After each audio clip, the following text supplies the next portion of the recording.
अध्याय 22। मैंने ये छिपाने की कोशिश की कि मैं कितनी भावुक हो गई थी और मुस्कुरा दी।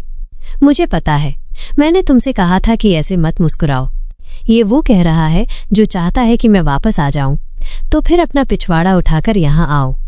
बात बदलने का अच्छा तरीका है मिस क्लोई। मैंने अपने सामान की ओर देखा जिसे मैंने अभी तक खोला नहीं था। मैं किसी भी समय जाने के लिए तैयार थी, जैसे कि मैंने भविष्यवाणी कर दी थी कि ये पल आएगा। तुम कमाल हो। किस तरह से? बस हर तरह से। मुश्किल समय में उसे कहाँ होना चाहिए, ये बात वो कभी नहीं भूली, और जब वो समय बीत गया तो वो कभी नहीं बदली। मुझे मिस क्लोई क्यों पसंद थी? जब मैंने the lady and the hound पढ़ा था, उसका कारण सरल था। मैं उसका सम्मान करती थी। मैं इस बात का सम्मान करती थी कि कैसे वो अपने परिवार के सामने कमजोर नहीं पड़ी, जो उसकी दया की भीख मांगते थे, और उससे भी ज्यादा इसलिए क्योंकि मैं जानती थी कि असल दुनिया में बहुत से लोग ऐसा नहीं कर सकते। मैं उसकी जैसी बनना चाहती हूँ। यह सिर्फ एक उपन्यास था, लेकिन मुझे याद है कि मैंने ऐसा महसूस किया था, और उसे अपनी हकीकत में देखकर वो पहले से कहीं ज्यादा चमक उठी। लोग यूं ही मुख्य पात्र नहीं बन जाते। मेरे लिए मैंने सुना नहीं। भूल जाओ। उसने क्या कहा? मिस क्लोई ने अंत तक मेरी जिज्ञासा को शांत करने से इनकार कर दिया। अपना मन बना लेने के बाद मैंने खिड़की से बाहर देखा और पाया कि जब तक मैं खड़ी हुई अंधेरा हो रहा था। क्या तुम्हें लगता है कि मुझे अभी एक बग्घी मिल पाएगी? मैं एक भेज दूंगी। क्या? कैसे?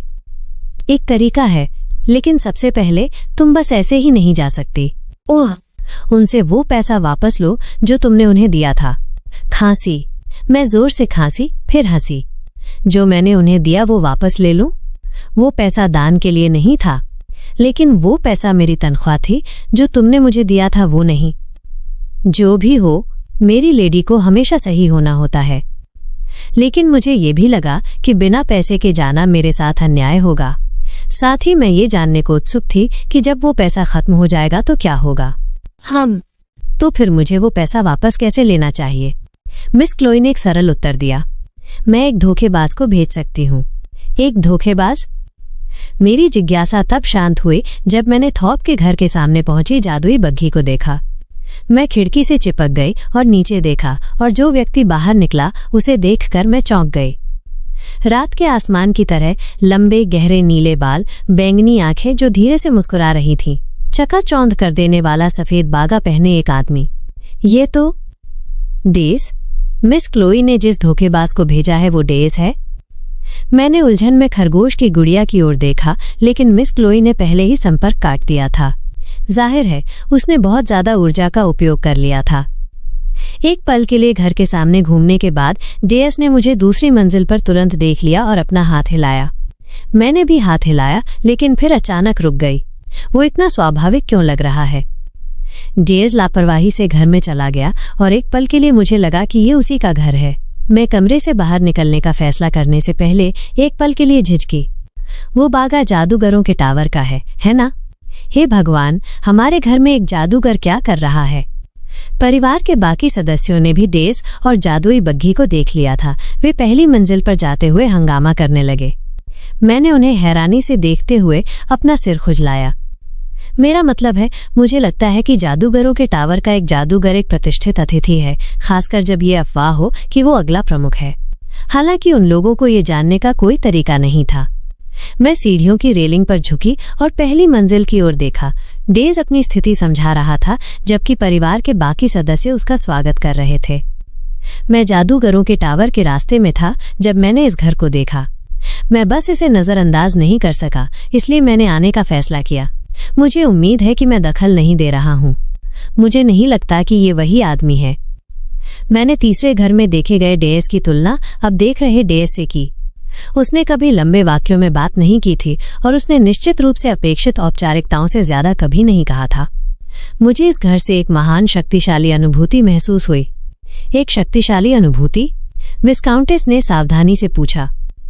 डेस ने अपने बगल में खड़े लड़के को पकड़ा और ऐसे बोला जैसे वो आश्चर्य से परे हो। और यहाँ मुझे वो मिल गया जो जादू की दुनिया में अपनी छाप छोड़ेगा। तीसरा पुरुष नायक, जादूगरों के टावर का ऋषि, जिसने वास्तव में वो छाप छोड़ी थी, एक धोखेबाज था। डेस बहुत ही सहजता से थॉप परिवार के देर रात के खाने की मेज पर शामिल हो गया। हेनरी, सबसे बड़ा बेटा, एक जादूगर का शिष्य बनने के विचार से बहुत खुश था। डेज के बगल में उत्साह से बात करते हुए उसका चेहरा चमक रहा था। हेनरी, तुम पर उसकी थूक पड़ रही है। डेज के चेहरे पर एक अजीब सा भाव था जब वो थूक की बौछार का स्वागत कर रहा था।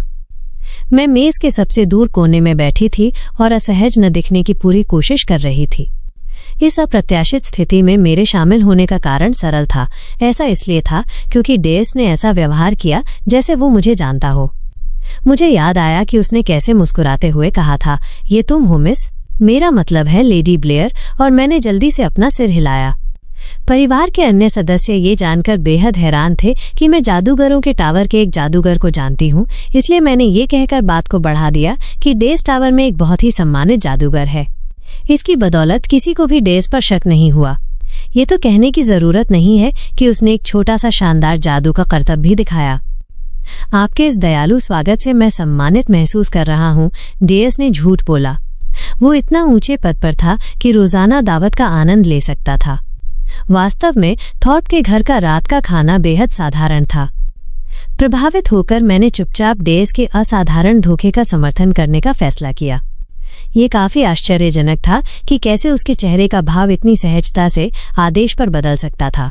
वो कुछ ही पल पहले काफी उबा हुआ और उदासीन लग रहा था। वैसे क्या आप मेरे बेटे की जादू की क्षमता के बारे में और बता सकते हैं? हमें तो पता ही नहीं था कि उसके पास ऐसा कोई हुनर है। उनकी आंखों में प्रत्याशा और विस्मय की चमक देखना एक अद्भुत दृश्य था। ये जानने के लिए उत्सुक कि डेज क्या कहने वाला है, मैंने उसकी ओर देखा और हमारी आंखें तुरंत मिल गईं। उसकी मुस्कुराती बैंगनी आंखें प्रसन्न दिख रही थीं, जैसे कोई शिकारी अपने शिकार को दबोचने के लिए तैयार हो। कुछ ठीक नहीं लग रहा था। लेडी ब्लेयर, आप क्या सोचती हैं? तुम मुझसे ये क्यों पूछ रहे हो, धूर्त व्यक्ति? हालांकि मैंने उस पल में चतुराई से काम लिया और जवाब दिया, मैं वास्तव में धन्य महसूस कर रही हूँ कि आप जैसा गुरु मेरे भाई को सिखाएगा। ये एक झूठ था, लेकिन क्या कोई शिक्षण शुल्क होगा? मुझे डर है कि थॉर्प के घराने के पास पर्याप्त धन नहीं है। तुम क्या कह रही हो? हाँ, सर डेस ये नहीं जानती कि ये क्या कह रही है। हमारे पास निश्चित रूप से आवश्यक धन है। विस्काउंटेस ने आत्मविश्वास से चारा पकड़ लिया। वो डेज को जाने न देने के लिए दृढ़ लग रही थी। ये समझ में भी आता था क्योंकि उसके बेटे का जादूगरों के टावर में जादूगर बनना तुरंत उनकी गंभीर परिस्थितियों को कम करने वाला था। डेज अचानक दिलचस्पी लेता हुआ दिखा। मुझे कहना होगा, मेरा शुल्क सबसे सस्ता नहीं है। जिस तरह से वो मुस्कुराया वो एक सूदखोर के चेहरे से अलग नहीं था। जिस पल मैंने उसकी मुस्कान देखी मुझे एहसास हुआ थॉर्प का घराना आज दिवालिया होने वाला था। जल्द ही देर हो गई। मैं अपने कमरे में इंतजार कर रही थी, चुपके से घर से निकलने के लिए तैयार थी, जबकि डेज परिवार के अन्य सदस्यों से बात कर रहा था। मैं अपने सामान के साथ दरवाजे के पास बैठी थी जब मेरे हाथों में खरगोश की गुड़िया हिली। मिस, तुम अभी तक गई नहीं? मुझे लगता है कि वे अभी भी बात कर रहे हैं। कौन जानता था कि थॉर्प के घराने का अंतिम अंत एक जादूगर का नकाब पहने एक धोखेबाज के कारण होगा। उन्हें पता होना चाहिए था कि जब कोई चीज सच होने के लिए बहुत अच्छी लगती है तो शायद वो सच नहीं होती है। और तुम? क्या मतलब? क्या तुम ठीक हो? खैर, मुझे अभी कुछ महसूस नहीं हो रहा है। इतने समय तक उनकी मुट्ठी में रहने के बाद ये आश्चर्य की बात थी कि मुझे अपराध बोध का जरा भी एहसास नहीं हो रहा था। वास्तव में मैं उस धोखे में स्वेच्छा से भाग ले रही थी जो मेरे परिवार को नष्ट करने वाला था। शायद इसका कुछ लेना देना मेरी माँ के अंतिम शब्दों से था, जिसमें उन्होंने मुझे एक जादूगर परिचित के बारे में न बताने के लिए कोसा था। जो भी हो, मुझे बिल्कुल भी पछतावा नहीं था। ये अच्छा है क्या? मुझे लगता है कि अपराध बोध महसूस न करना दर्द महसूस करने से बेहतर है। मैंने चुपचाप सिर हिलाया। अब मेरा कोई परिवार नहीं होगा। आज यहाँ से जाने के बाद मैं इस जगह कभी वापस नहीं आने वाली थी। इसका मतलब है कि अब मेरा कोई परिवार नहीं था। तुम्हें एक की जरूरत नहीं है। मुझे नहीं है? जैसे ही मैं इस अवधारणा पर सवाल करने वाली थी, मिस क्लोई ने सच्चाई मेरे दिमाग में डाल दी। मेरा भी कोई नहीं है। एक मालकिन और एक नौकरानी जिनके परिवार ऐसे थे जो परिवार नहीं थे।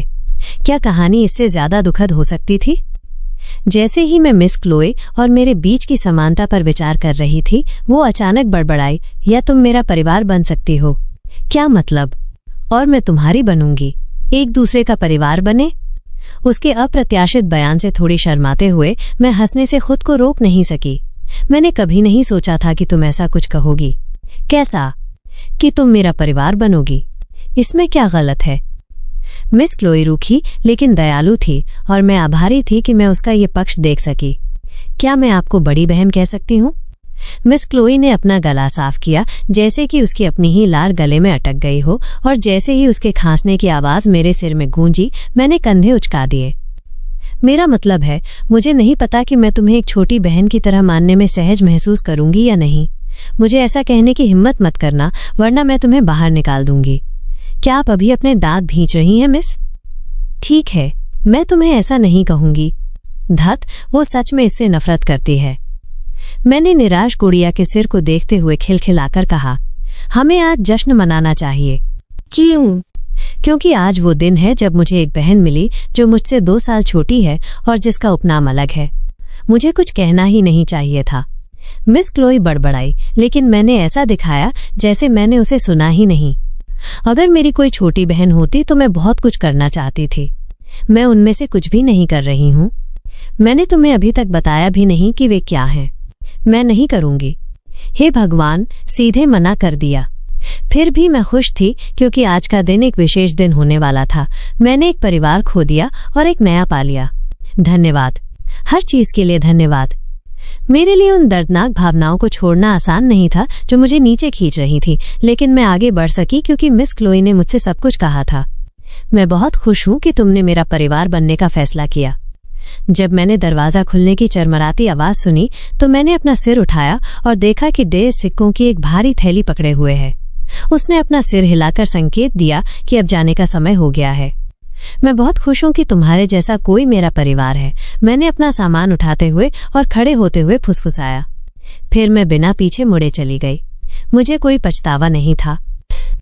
डेज ने ब्लेयर को बग्घी के अंदर ऊँघते हुए देखा और जब खरगोश की गुड़िया ने डेज की नजर को देखा तो वो ब्लेयर की बाहों में हिली। अरे, क्या देख रहे हो?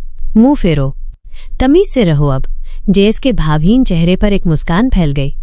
वो छटपटाती गुड़िया को देखकर मुस्कुराता रहा और बोला, मैंने कभी नहीं सोचा था कि तुम मुझसे मदद मांगोगी। गुड़िया ने कोई जवाब नहीं दिया। मुझे यकीन नहीं है कि ये सिर्फ अप्रत्याशित है।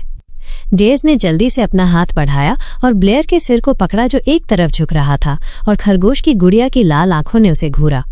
यह साफ तौर पर बेवकूफी। उस पर से अपना हाथ हटाओ। तुमने फिर से लोगों पर भरोसा करना कब से शुरू कर दिया? डेज सचमुच उत्सुक लग रहा था।